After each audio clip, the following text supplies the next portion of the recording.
दिनै दुलाराय बर' फरायसा आफादनि गाहाय मावख' बड'फा हाउसआव जों मोनसे खौरां मेल लानाय जादों। आंजोंनो दङ दुलाराय बर' फरायसा आफादनि लोगो हारिमु नेहाथारि बुद्धिराम बसुमतारी बिथां, मावख' नेहाथारि नितु बर' मानगोनां बिथां। मैया बिटिआर गभर्नमेन्टआव सोलोंथाइनिफ्राय माने टेटनि जि मेरिट लिस्ट एबा रिजाल्ट जि फोसावदों, दा बेनि थाखाय बा 900 जि बिजाथिफोरखौ बिथांमोना फोसावबाय। दा बेनि थाखाय जोङो बिटिआर गभर्नमेन्टखौ दुलाराय बर' फरायसा आफादनिफ्राय जों साबायखर बावदों। नाथाय बेजों लोगोसे जोंनाव गोबां बिजाथिफोरनिफ्राय मोनसे अभियोग फैदों दि सोरनिबा नामा डाबल जानाय बा सोरनिबा एप्लिकेसन नाम्बारा गोरोबै आरो माखासे मार्क्सखौ लानानै गोबां बिजाथिफ्रा अभियोग खालामदों। दा बेखायनो जों बिटिआर गभर्नमेन्टखौ जों खावलायगोन, सोलोंथाइ डिपार्टमेन्टखौ जों खावलायगोन, जुदि बेबायदि माखासे खिलिमिलि जामारदोंब्ला बेखौ बिटिआर गभर्नमेन्टआ मोजाङै नायफामनांगौ, मोजाङै बिथांमोना नायनांगौ आरो बेखौ खनसेबाव बिथांमोना बेखौ नायफिनजोबनाया मोजां। मानोना जों रावबो फरायसाफोरखौ बा रावबो बिजाथिफोरखौ जि जेनुइन मोननांगौ जाखिनि मेरिटआव फैनो गोनां बिजाथिफोर थालांनायखौ जों दुलाराय बर' फरायसाफोरा माब्लाबाबो जों लुगैया।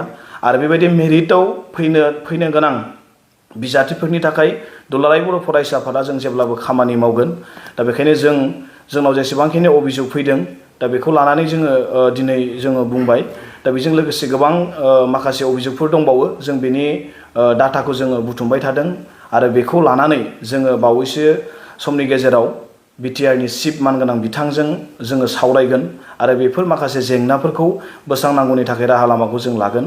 दुलाराय बर' फरायसा आफादा जों जेब्लाबो सोलोंथाइखौ लानानै जों खामानि मावबाय थादों आरो जों इयुनावबो मावलांबाय थागोन।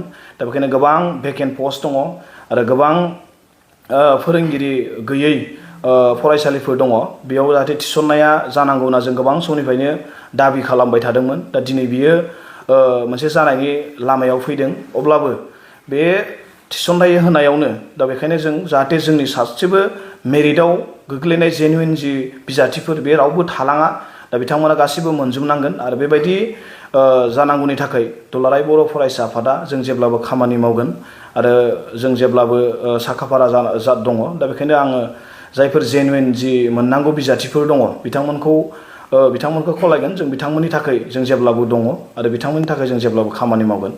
गोजोन्थों।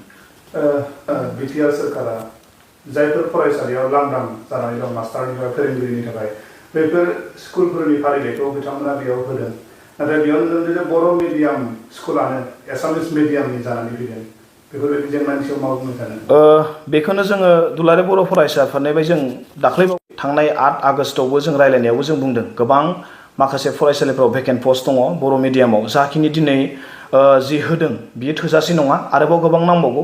आरो बिनि गेजेराव फरायसालिया माखासेया हयथ' फैजोबाखै जों मिथिनायावबो। दा बेखायनो जों बेखौ आरोबाव फिन सोलोंथाइ डिपार्टमेन्टखौ जों खावलायगोन, बेखौ नायफिननानै आरोबाव थाबैनो जाहाथे बेखौ नायफिननानै मोजाङै नायबिजिरो, जाहाथे फरायसालिफ्रा जाहाथे क्लियारै जाहाथे बेयाव जायो। जोंनि बर' बिजोंनि होन बा एसामिसानो होन, बेयाव गावबा गाव जिखिनि भेकेन्ट थानांगौ बेखौ जाहाथे मोजां बिथांमोना खालामो आरो बेबायदि खुनु गोरोन्थि जुदि जाया। आरो गोबां फरायसालिफ्राव दिनै फोरोंगिरि गैयै दंबावो आरो बैफोरावबो जाहाथे थिसनबावनो थाखाय थाबैनो सरकारा बिनि थाखाय राहाखौ लायो। जों बेखौ दुलाराय बर' फरायसा आफादनिफ्राय जों जेब्लाबो खावलायगोन।